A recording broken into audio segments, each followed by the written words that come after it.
আগামী শুক্রবার শিব চতুর্দশী অর্থাৎ মহাশিবরাত্রির পুণ্যতিথি।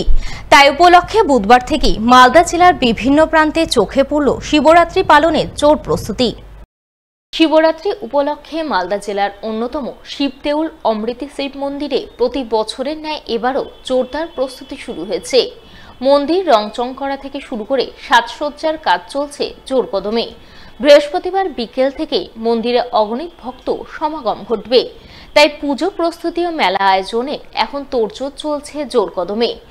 অমৃতি শিব মন্দিরের এক সেবায়ত জানালেন, প্রতি বছরের মতো এবারও শিবরাত্রি উপলক্ষে মন্দির সুসজ্জিত রূপে সাজিয়ে তোলা হচ্ছে।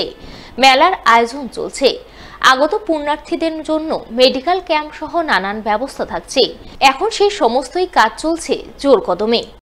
1353 সাল থেকে বাংলা 1353 সেই সময় এই মন্দির প্রতিষ্ঠা হয় এবং তারপর থেকেই এই মেলার প্রচলনটা শুরু হয়েছে। অন্যান্য বারের তুলনায় এবার অনেক বেশি হবে, এটা আমাদের এক্সপেকটেশন।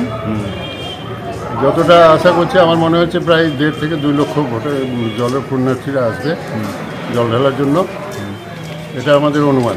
স্বাস্থ্যের দিক থেকে এখানে একটা মেডিকেল ক্যাম্প হচ্ছে, মেডিকেল ক্যাম্প বসছে, সেখানে ডাক্তারবাবুরা থাকবেন, ওষুধপত্র থাকবে। পুণ্যার্থীরা